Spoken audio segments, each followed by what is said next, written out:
Assalamualaikum warahmatullahi wabarakatuh. Perkenalkan, kami dari kelompok 1 dari program S1 Manajemen Fakultas Ekonomi dan Bisnis UPN Veteran Jakarta.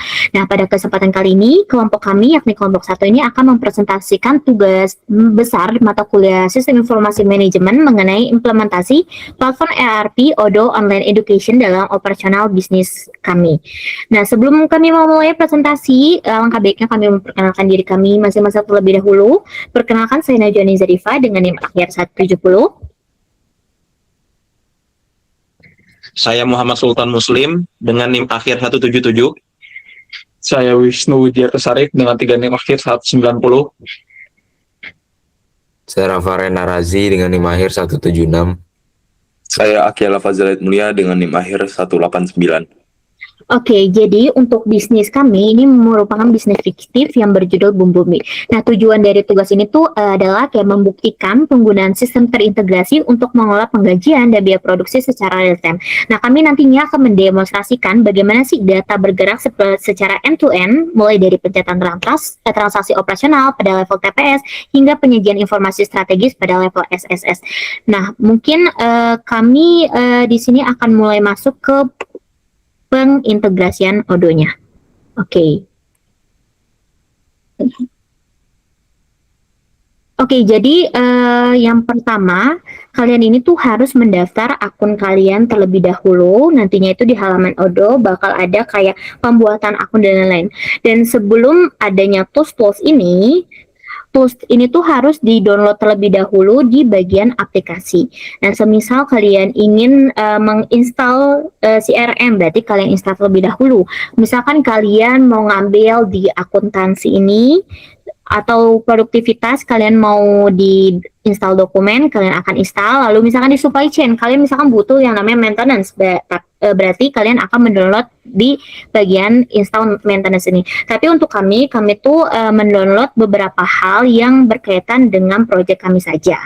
Nah, beberapa hal ini yang kami perlukan itu ada di bagian penjualan, akuntansi, pembelian, stok persediaan, karyawan, payroll, dan juga cuti. Oke. Selanjutnya, jika kalian sudah nih mendownload dari aplikasi tersebut kayak tools-tools yang kalian inginkan, selanjutnya kalian ini akan masuk ke bagian pengaturan. Nah, pengaturan di sini kalian ini harus memasukkan perusahaan kayak profil perusahaan kalian. Misalkan di sini memasukin perusahaan. Nah, misalkan di sini kalian masuk ke perusahaannya. Kalian masukin misalkan di sini ada nama perusahaan. Nama perusahaan, alamat, lalu ada NPWP, ID perusahaan, mata uang, telepon, dan lain-lain. Pokoknya kalian penuhilah di sini kayak profil kalian. Semisalnya juga perusahaan kalian nih punya cabang misalkan. Nah, kalian masukin di sini, lalu tinggal simpan dan tutup, sama aja seperti sebelumnya. Nah, karena perusahaan kami sudah membuatnya tentunya. Nah, di sini nama perusahaan kami itu adalah Bumbumi. Kami memasukkan alamat dan lain-lain. Nah, karena perusahaan kami ini termasuk, ini kan hanya tugas ya, jadi perusahaan fiktif, jadi kita tuh tidak ada yang namanya NPWP, tapi kalian kalau memang perusahaannya itu real, tentunya kalian masukin NPWP, ID perusahaan, semaksimal mungkin diisi semua informasinya, karena ini nanti semakin bagus banyak informasinya, maka datanya juga akan semakin akurat. Oke, next. Oke, selanjutnya kalau misalnya kalian sudah masuk mengisi profil perusahaan kalian, selanjutnya kalian akan masuk ke produk. Jadi masuk ke penjualan. Nah, produk di sini kalian harus masukin produk apa nih yang mau kalian jual. Tentunya kita kayak begini, tentunya kita perlu ada produk yang jual. Maka masukin produk kalian. Nah, seperti ini di sini sudah ada produk kami. Lalu misalkan kita buat produk baru. Contohnya di sini misalkan mau cheeseburger. Nah, kalian tinggal masukin nih harga jualnya itu berapa, modalnya mau berapa, terus pajaknya di sini ada pilihannya. Kalian tuh mau pajaknya ada kayak non luxury, terus ada yang luxury seperti ini. Nih, ada pilihan pajaknya. Nih, seperti ini. Lalu kategorinya, kalian mau kategorinya apa? Misalkan mau barang, expense, layanan, atau kalian mau yang lain. Lalu ada referensinya, barcode-nya, kalian harus isi semuanya. Lalu atribut dan variannya juga sama, seperti itu. Penjualan, kemasan kira-kira mau ukuran apa? Apa mili atau apa? Lalu di sini label kalian bagaimana? Misalkan terus ada self description. Nah, kalian masukin nih catatan yang ingin ditambahkan untuk pesanan penjualan dan juga fakturnya. Lalu masukin di sini pembeliannya sama stok persediaan yang kita punya, karena nanti yang ini akan berhubungan dengan pembelian. Nah, misalkan di sini beratnya kalian memasukin 0,10 kilo, volumenya juga butuh. Nah, sama lama waktu pengiriman untuk pelanggan ini tuh sangat penting, nantinya tuh akan berhubungan dengan pembelian dari pelanggan. Nah, contoh di sini kami sudah membuat beberapa varian produk, tentu varian produk bumbu mie. Semisal di sini itu ada bumbu mie siwit, bisa kalian lihat. Nah, informasi umumnya, oh tipe produk ini tuh barang. Lalu lacak inventaris, jumlah dipesan. Kuantitas di tangan saat ini bumbu mie kuantitas itu ada 140. Lalu harga jual per unitnya 17.000.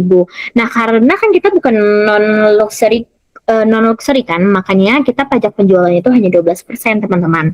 Lalu modalnya kita masukin.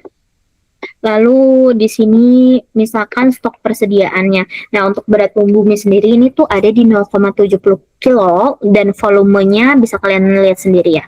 Nah, mungkin seperti itu. Mungkin bisa dilanjut. Ya, selanjutnya di sini kita lanjut ke mau masukin vendor dan customer. Yang pertama kita mau masukin vendor terlebih dahulu. Jadi di sini dilihat udah ada beberapa yang dimasukin juga di bumbu minyak. Di sini ada 4. Ada Pasar Pondok Labu, toko Banuri dan lain-lain. Di sini kalau mau memasukkan pemasok, jadi bisa klik menu order, langsung ke pemasok. Nah, kita bisa lihat di sini udah ada beberapa yang udah dimasukin tadi.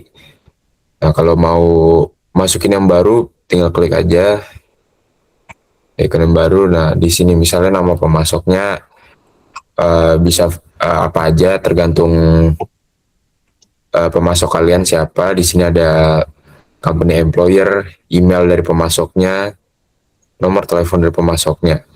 Terus di bawah juga ada alamatnya, nih jalannya, kota, status, kode pos dan lain-lain. Nah, di sini juga ada NPWP dan jabatan kerja untuk misalnya untuk si pemasoknya ini, websitenya dan labelnya kalau misal ada gitu. Ya, lanjut di sini mungkin langsung aja dilihat salah satu contoh pemasok yang udah kelompok kami masukin, yaitu di sini ada bubuk nori atau siwit. Jadi di sini ada namanya toko bahan nori dan rumput laut. Jadi di sini produknya itu bubuk nori atau siwit. Jadi kuantitasnya 5. Di sini udah ada diterima 5 dan harga satuannya itu 45.000. Dan ini kalau dilihat dari kedatangannya udah disetting di 3 Mei dan dikirimnya ke perusahaan kita, yaitu namanya Bumbu Mie. Dan di sini jumlahnya jadi total 225.000. Ada jumlah sebelum pajak juga jadi 225.000 dan totalnya juga 225.000. Jadi langsung lanjut aja ke customer. Jadi kalau ke customer bisa pilih menu apps yang penjualan. Habis itu di sini bisa dilihat ada beberapa customer yang udah dimasukin juga sebelumnya. Ada Green Garden Healthy, Nyonya Sinta, Kantin Sehat UPNVJ. Nah, kalau misalnya mau buat customer baru, di sini bisa ke pelanggan. Nah, habis itu di sini juga udah ada beberapa tadi yang masuk. Nah, kalau misal ingin buat baru, bisa langsung klik aja. Habis itu tinggal kurang lebih sama kayak tadi, tinggal memasukkan nama customernya, habis itu company employer, bisa emailnya, teleponnya, dan lain-lain. Di sini juga bisa masukin alamatnya, kurang lebih sama kayak tadi. Ya mungkin bisa dilanjut. Oke, untuk sekarang dari saya akan menjelaskan untuk bagian input karyawan.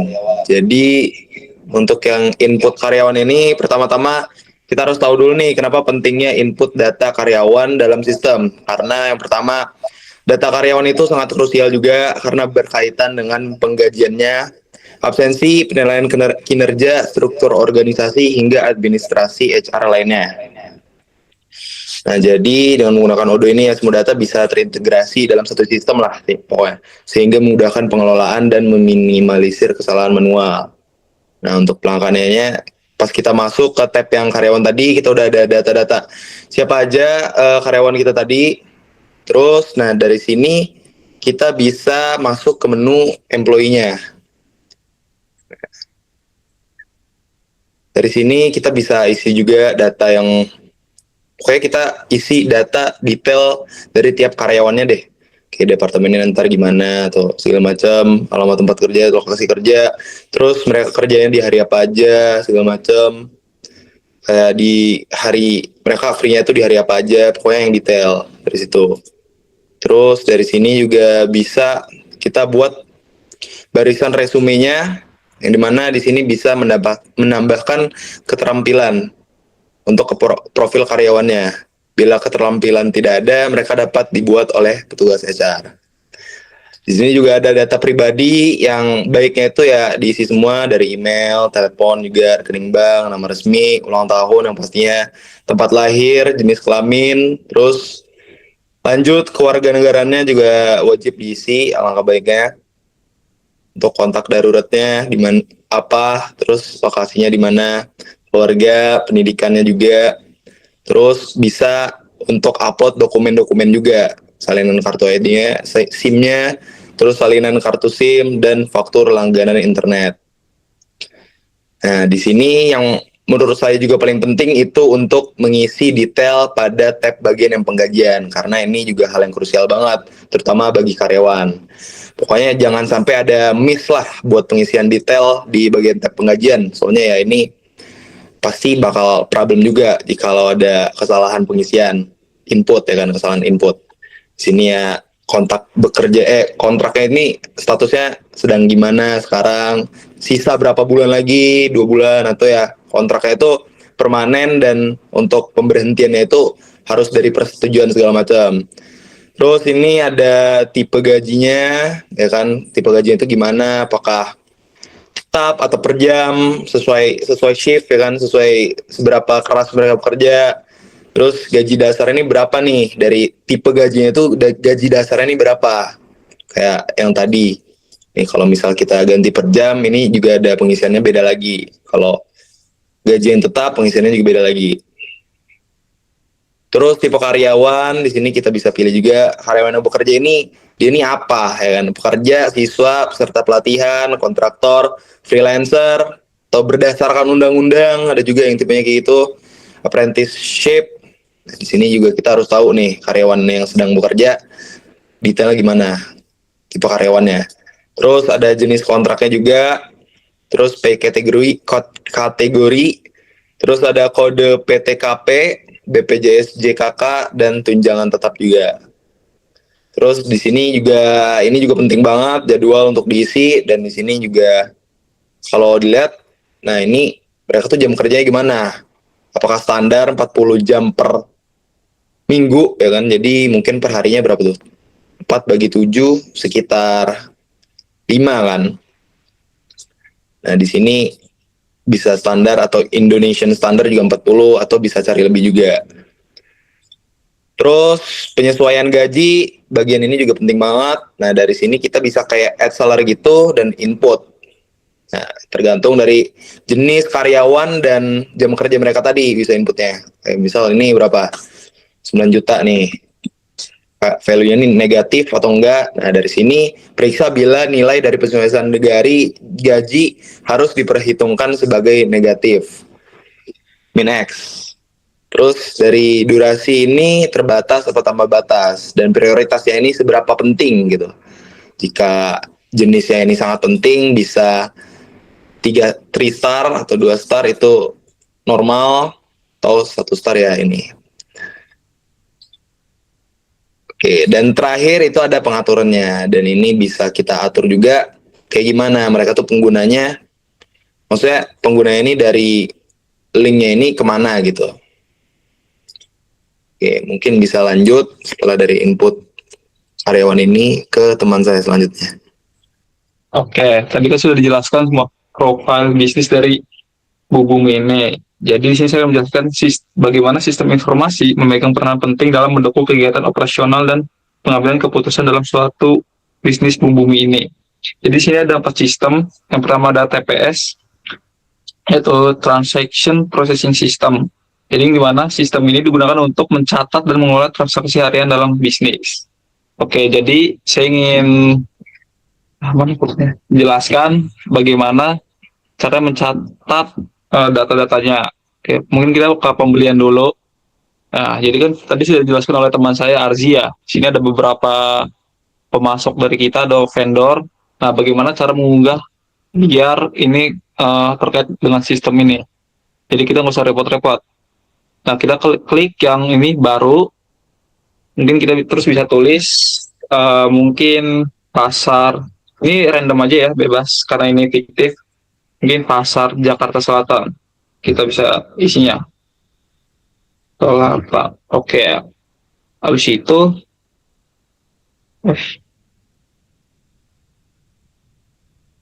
langsung ke referensi. Aduh, sorry. Pasar Jakarta Selatan. Oke, ini kita buat baru aja. Terus referensi pemasoknya kita kosongin aja. Langsung ke deadline aja. Deadline-nya bisa kita buat di ini bebas, terserah. Ini buat 4. Oke, terus kita cek ke sini, minta konfirmasinya. Nah, produk yang ingin kita beli dari pemasok ini, tinggal kita tambahkan produknya. Mungkin kita butuh 5 kulit bawang, terus bisa tambahkan lagi kalau 2, bisa jadi kepala udang segar. Nah, kuantitasnya ini bebas juga. Ini kita buat 100 saja. Sama ini juga.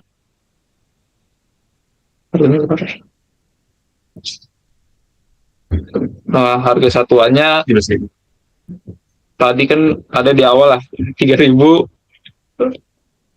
Nah, kita isi semua 3.000, 3.000. Oke, nah kalau udah gini kita pencet kirim RFQ. Sabar lo. Nah, ini emailnya bebas saja, mungkin email saya aja lah.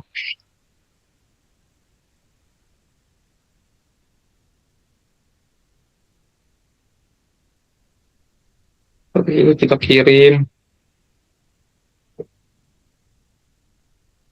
Nah, kalau tadi udah semua dilakukan, oh ini kita ke pajak dulu, karena ini kan kita belum terikat dengan pemerintah ya, vendor kita, jadi kita hilangin aja pajaknya, jadi nggak usah dipakai. Nah, langsung kalau udah gini semua, kita pencet konfirmasi order.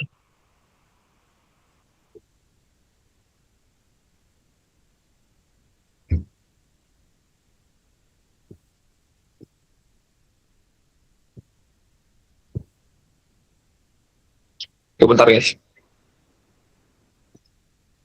Lanjut. Nah, kalau udah, kita pencet yang terima ini, pojok kiri atas.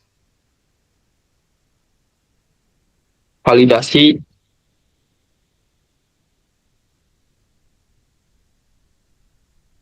Nah, ini udah ke detect ke sistem guys. Jadi ini otomatis ya.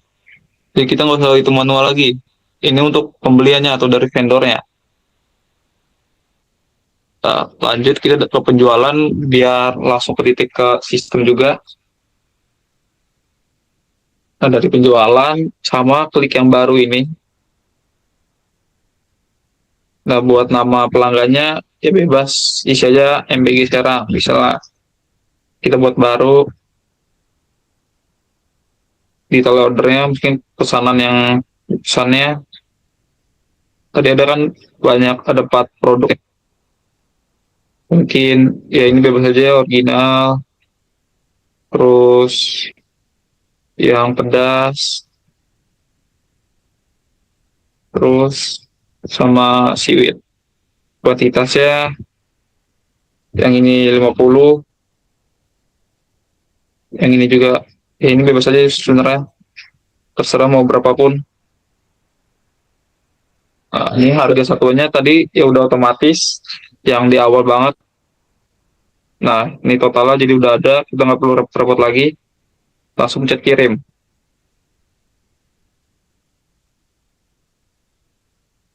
Email juga apa ya? Ya kayak tadi aja, samain aja. Ini bebas dulu sebenarnya, karena fiktif.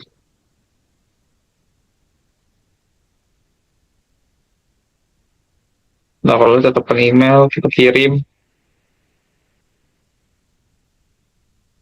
Nah, kalau udah kayak tadi, langsung kita pencet konfirmasi aja. Nah, buat faktur, kita buat reguler aja, karena ini bayar langsung ya, nggak usah down payment, lama. Langsung ke konfirmasi. Nah, ini langsung kita kirim.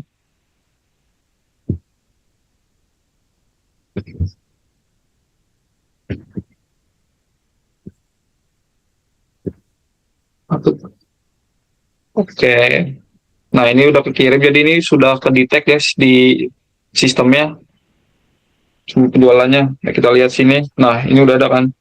Jadi ini udah otomatis ke-detect. Oke. Nah, lanjut ke mana? Ke MIS-nya, yaitu kan MIS itu adalah sistem yang mengolah data dari TPS. Tadi kan udah kan dari pembelian dan penjualan, terus kita olah menjadi informasi yang berguna untuk manajemen dalam pengambilan keputusan.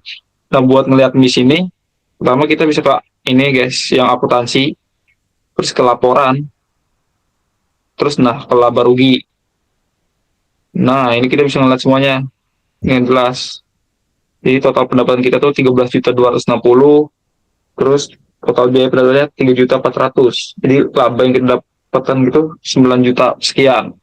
Nah, ini ada gaji karyawan tadi, ini nggak dimasukin semua karena kebanyakan ya. Nah, jadi satu aja 6 juta, setelah itu dikurang gaji sisa segini 3 juta lebih di penghasilannya. Nah, laba bersih yang didapat oleh Bumi ini dari penjualan, total penjualan dan pembelian sama gaji karyawan itu dapatkan 3.800-an. Nah, jadi itu aja. Nah, selanjutnya itu akan ke sistem yang keempat, yaitu DSS.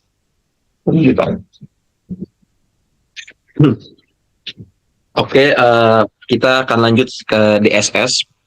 Pertama, untuk lanjut ke DSS, kita bisa membuka penjualan. Nah, di sini kita melihat ke laporan penjualannya. Setelah itu, without, terus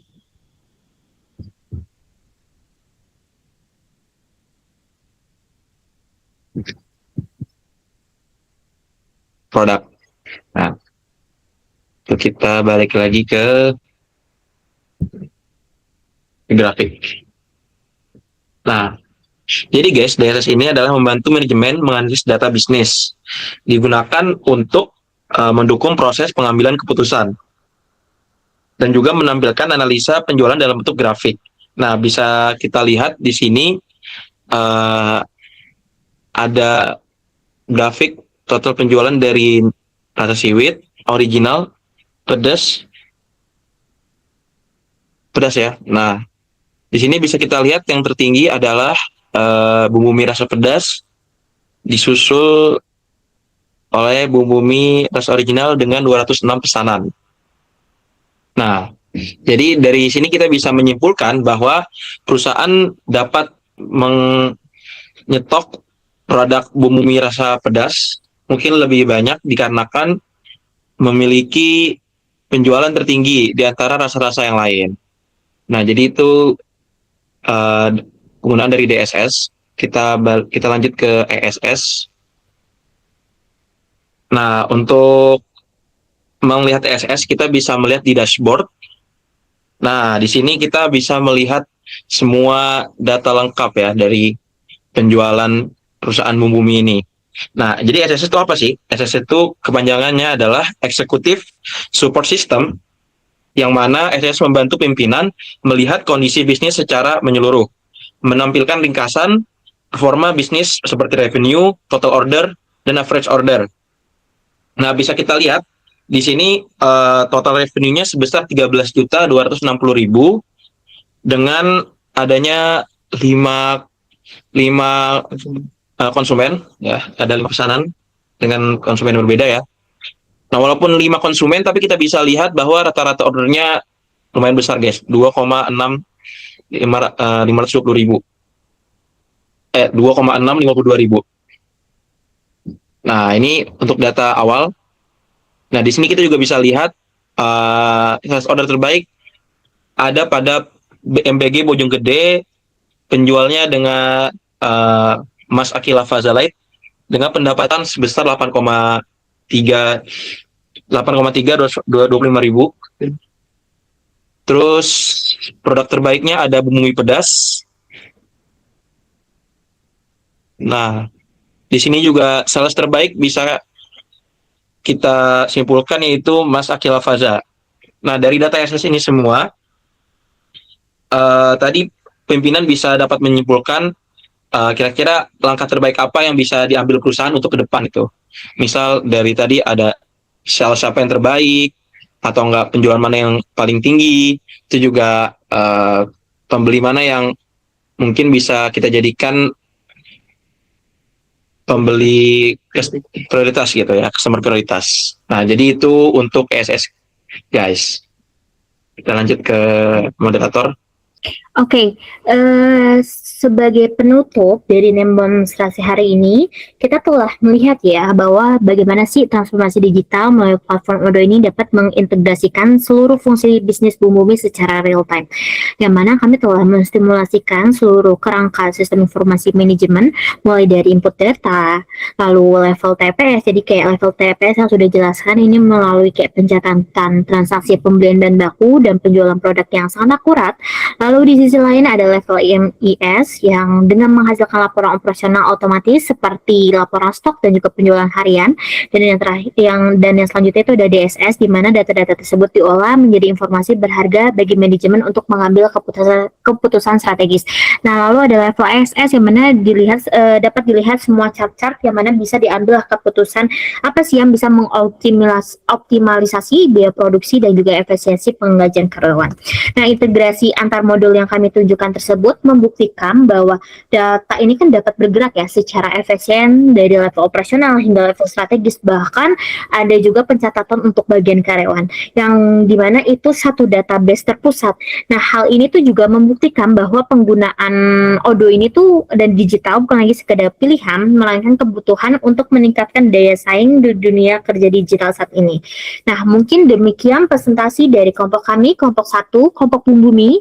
Kami berharap demonstrasi ini dapat memberikan gambaran yang jelas mengenai efektivitas sistem informasi manajemen dalam mendukung keberlanjutan bisnis berbasis inovasi lingkungan. Saya perwakilan dari kelompok 1, terima kasih atas perhatiannya. Wassalamualaikum warahmatullahi wabarakatuh.